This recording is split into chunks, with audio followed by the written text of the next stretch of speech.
Chandigarh news express में आप सभी का स्वागत है और अब खबरें विस्तार से।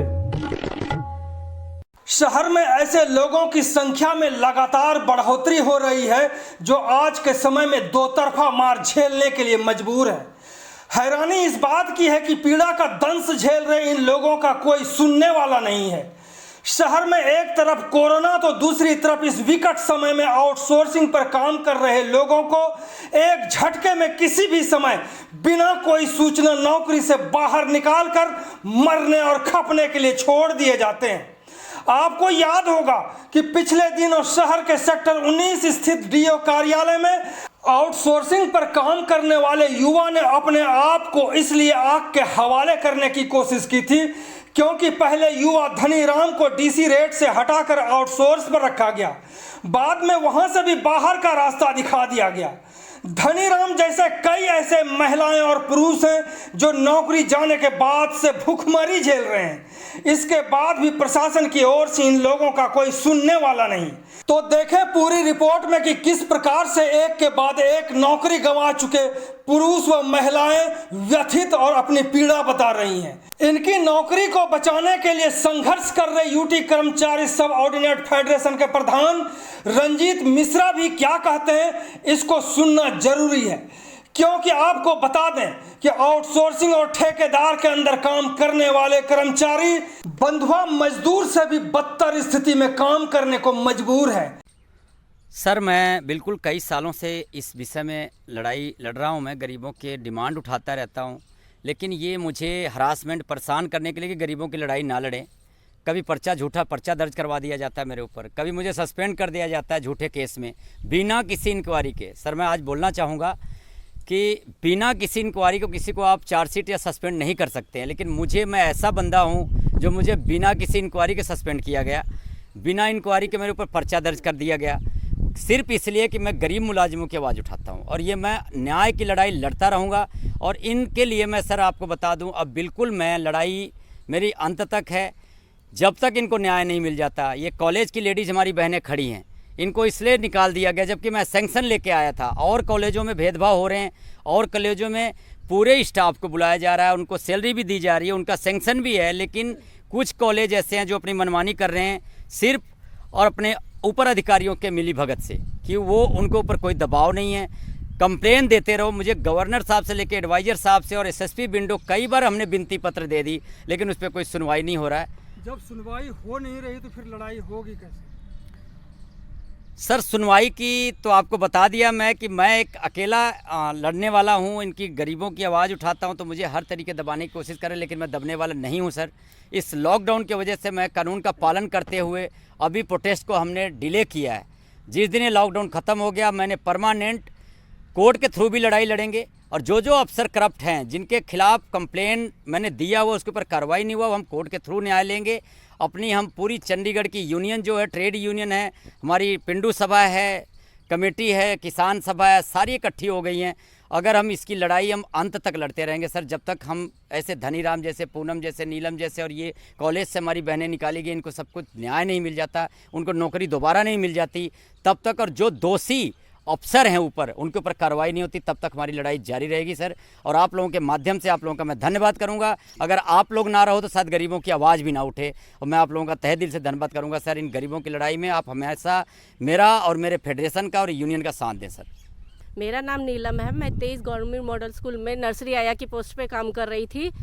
2019 में नवंबर में नया ठेका हुआ अमन सिक्योरिटी के साथ। अमन सिक्योरिटी ने मुझसे 17,000 की डिमांड की, जिसे मैं ना देने के कारण मुझे उस नौकरी से निकाल दिया गया।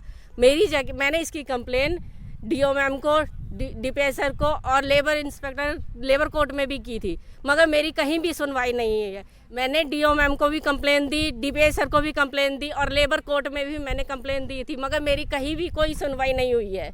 अब मैं एडवाइज़र सर से पूछना चाहती हूँ कि बताइए अब मैं कहाँ जाऊँ, कहाँ कंप्लेन करूँ, जिससे मुझे न्याय मिल सके। मैं कहाँ पर जाऊँ? मेरी समस्या 2 साल से फंसी हुई है। मैं 2 साल से डीओ मैम के, डीपीआई सर के चक्कर काट के थक चुकी हूँ। कंप्लेन पे कंप्लेन दे चुकी हूँ, मगर कोई सुनवाई नहीं हो रही है मेरी। मैं एडवाइज़र सर से हाथ जोड़कर निवेदन करती हूँ कि प्लीज़ मेरी सुनवाई हो, मुझे नौकरी द्वारा मिल जाए। मुझे 5 साल से निकाला गया जबकि मेरी प्रिंसिपल मुझे रखना चाह रही थी, मगर ठेकेदार ने पैसे के कारण मुझे निकाल दिया गया। अब धनीराम को सुने।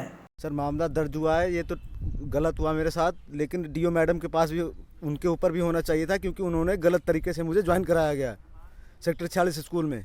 गलत तरीके से ज्वाइनिंग क्या होती है? सर गलत तरीके से ज्वाइनिंग बिना ऑर्डर के उन्होंने अपने आप ही कुछ लिख के दे दिया था, जो प्रिंसिपल ने उसको गलत मान लिया कि ये गलत ऑर्डर है, आप ऑर्डर दोबारा लेके आओ।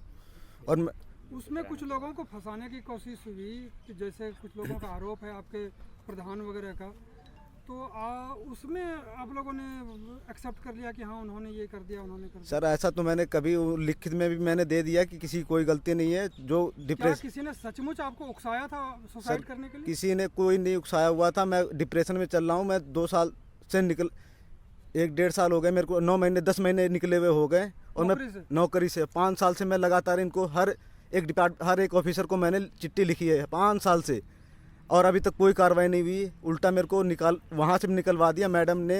और मैडम के ऊपर कोई इंदू मैडम जो थी ना, पैसे लेने की मामले में मैंने उनको बोला था, साफ बोला था कि मैं जो आप मेरे से फ़ोन पे बात करते हो ना कि ये पैसे दे के आओ या पैसे इतने पैसे लगेंगे उतने पैसे, उस टीचर के पास अलग अलग भेजते थे। उनका सारा रिकॉर्ड मेरे पास पड़ा हुआ है, रिकॉर्डिंग। मैंने हर डिपार्टमेंट में हर ऑफिसर को मैंने ये बताने के लिए पेपर में लेटर भेजे, लेकिन कोई कार्रवाई ना तो लेटर किसी ने देखे हैं ना किसी ने बोला कि ये गलती किसकी है। बताइए, क्या आपको रंजीत मिश्रा नाम का जो प्रधान आपके बगल में खड़े हैं, क्या इन्होंने सुसाइड के लिए उकसाया था? सर इन्होंने नहीं, किसी ने कोई उकसाया नहीं। इन्होंने क्या, किसी ने कुछ नहीं बोला। मैं खुद डिप्रेशन में अभी भी चल रहा हूँ। मेरे से आवाज़ देख लो कैसी आ रही है। अभी तक मेरी नौकरी नहीं है मेरे पास, और ना ही बच्चों। क्या किसी ने ये दबाव आपके ऊपर बनाने की कोशिश की? सर दबाव की क्या, रंजीत मिश्रा ने आपको उकसाने की कोशिश करी? सर दबाव की तो इसमें बात ही नहीं। घर में बच्चे, मैं जो पूछ रहा हूँ वो सवाल का जवाब दीजिए कि क्या किसी ने आपको ये कहा था कि रंजीत मिश्रा ने आपको उकसाया है, ऐसा बोलो? सर ये गलत, सरासर गलत है। रंजीत मिश्रा ने मुझे कुछ भी नहीं बोला और किसी ने कुछ नहीं बोला मेरे बच्चे, अगर मैं शाम को कहीं दिहाड़ी लगाने जा रहा हूँ मैं, और शाम को बिना दिहाड़ी के वापस जाता हूँ, बच्चे कहते पापा क्या लेके आओ, कुछ खाने के लिए लेके आओ, तो क्या मैं जवाब देता हूँ उनको? वो यही बोलते बेटा आज काम नहीं लगा है। आपको उकसाया नहीं, आप परेशान होकर खुद ही सुसाइड करने की कोशिश कर रहे थे? सर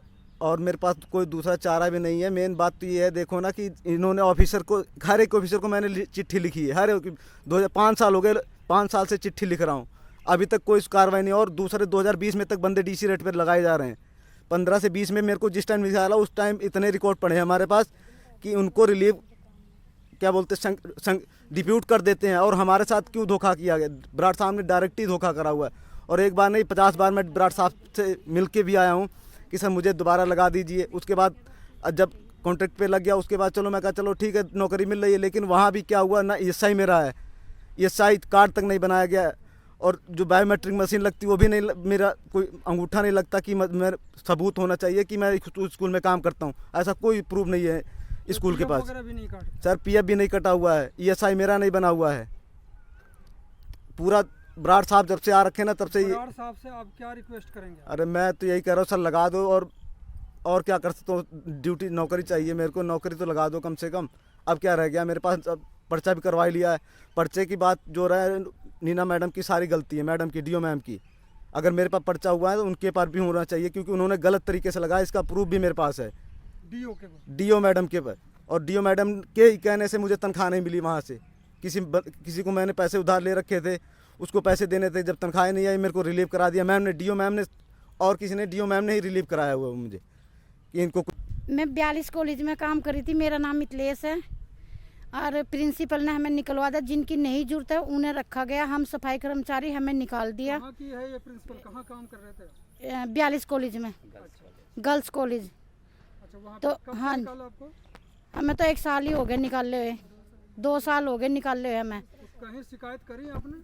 कहीं शिकायत नहीं करी, हम तो उनके पास ही गए, हाथ मिन्नत जोड़ी, पर उन्होंने हमें नहीं रखा। सर मेरा नाम तीजन हीरा है। मैं सेक्टर 23 कॉलेज में, गवर्नमेंट कॉलेज में काम करता था 10-11 सालों से। मैडम ने मेरे को गाड़ी नहीं धोने के कारण मेरे को उधर से निकाल दिया गया। लेकिन 10B मांगे थे, 10B की मेरा सर्टिफिकेट बन गया। मैं दोबारा मैडम को गया, मैडम को रिक्वेस्ट किया, मैडम जी मैं अभी 10B का मेरा क्लियर हो गया, मेरे को रखा जाए जैसे दूसरे बंदों को भी रखा गया। लेकिन मैडम ने ये कहा जी मैं अब मेरे पास हाथ नहीं है, ऊपर जाओ। मैं ऊपर भी गया, कोशिश की, मैडम के पास रिक्वेस्ट किया, 2 बार 3 बार गया, ऊपर भी गया, लेकिन किसी का सुनवाई नहीं है। अब मैं खुद को थोड़ा सा डिप्रेशन में आ गया। मैं 3-4 महीने में कोई काम धंधा नहीं है, मैं बेल्ला घूम रहा हूँ, मैं ये है मैं रिक्वेस्ट अभी भी कहता हूँ उनको जी मेरा नौकरी दोबारा दिला दिया जाए, कोई मैं परेशान ना हो जाऊँ, ये मेरा कहना है। मेरा नाम प्रदीप कुमार है। मैं sector 43 government model high school में काम कर रहा था जी। और मेरे को 6 महीने हो गए काम से निकाले हुए। अमन सिक्योरिटी वालों ने निकाल दिया जी। सर वो 16,000 रुपये की डिमांड कर रहा था जी, जो मैं नहीं दे पाया। सर इसकी कंप्लेंट भी हमने DO DPI में सारी जगह करी, मगर कोई सुनवाई नहीं तो हुई। ये थी संवाददाता राज सिंह की रिपोर्ट। चंडीगढ़ न्यूज एक्सप्रेस के साथ बने रहने के लिए आप सभी का बहुत बहुत धन्यवाद।